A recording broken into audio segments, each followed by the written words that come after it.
Henry David Thoreau famously said that most people lead lives of quiet desperation. They go to their graves with their song still inside of them. Their desperation comes from an endless searching outside of themselves. The pursuit of things, money, power, relationships, approval from others. The root of suffering lies in one's mental attachment to things, not in the things themselves. It doesn't matter what you have. What matters is your attachment to what you have. We form attachments at the sensory level through neuroplasticity. Wherever attention is placed, neurons fire and wire together, creating a program in the mind. A tendency towards pattern, which is what the mind itself is. When we have any unconscious tendency or life pattern, we are not actually addicted to the things themselves. We are not addicted to drugs, alcohol, sex, food, or media, but to the sensations that they produce within us. We become free by observing the somatic field directly, the field of changing phenomena at the root level of awareness. We remain equanimous without reacting or judging any sensation as good or bad. To become free, we learn how these attachments are formed by bringing consciousness to the subtle inner world.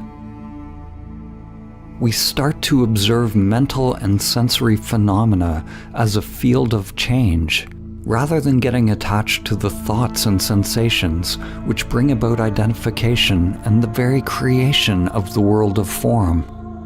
This field of change is also called prana, or inner energy, the feeling of inner aliveness.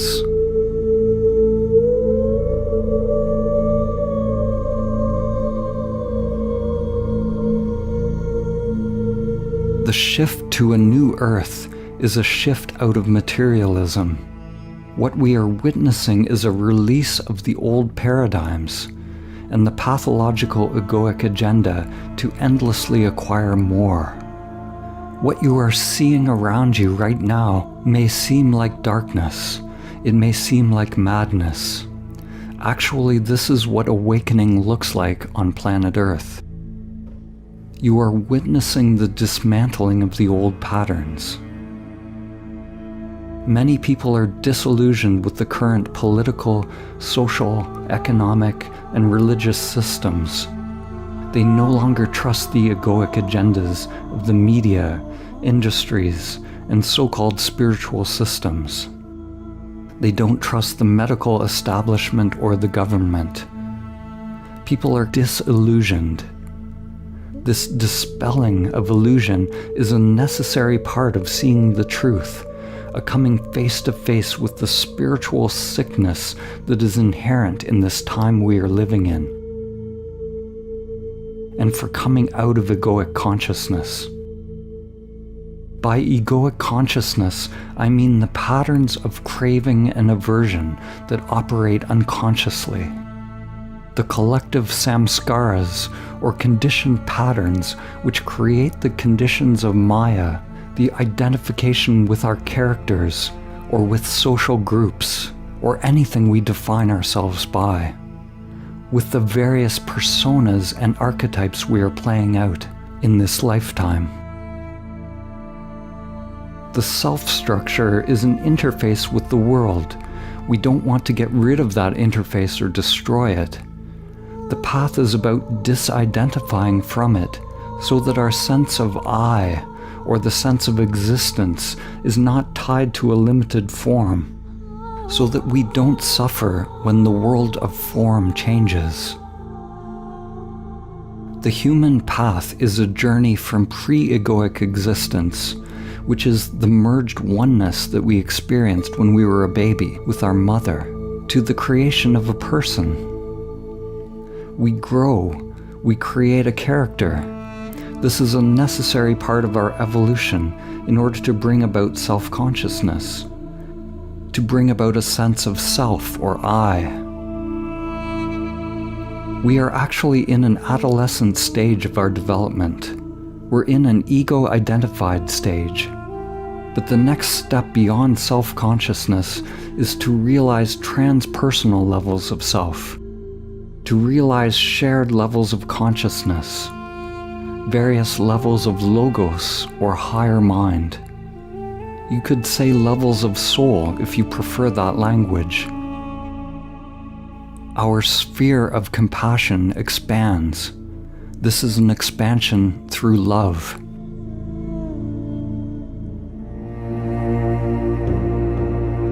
From the perspective of the old pattern, the egoic consciousness, this dismantling is something fearful. There's going to be confusion and pain if you're clinging to the old patterns. Those awakening will actually be perceived as a threat. Awakening will be seen as a crisis because it is the dismantling of what is known. Right now we are like caterpillars in the cocoon as it undergoes metamorphosis. There's a point in the transformation where the caterpillar is neither a caterpillar nor a butterfly. At this point, to the one undergoing the metamorphosis, the old self, it may seem that all is lost, but it's merely part of the process.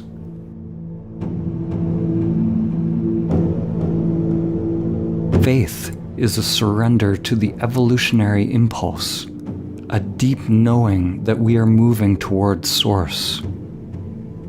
The collective delusion, what the ancient spiritual teachers called Maya, is tied to our collective attachment to old patterns. It's tied to human hubris, the belief that we know where we're going, what we're doing, and who we are.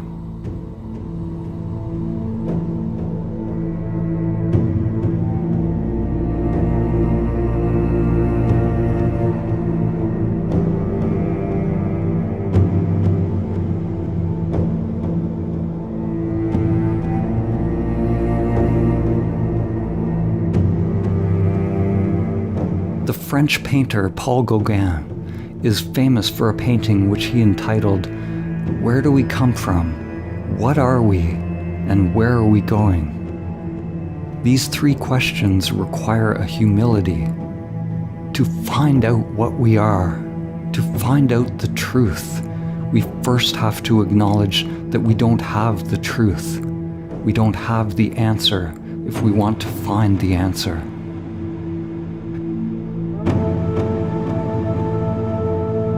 There must be a genuine willingness to explore and to look at ourselves. Like Dante's pilgrim in the Divine Comedy, one begins the journey to know oneself in a darkened wood, astray.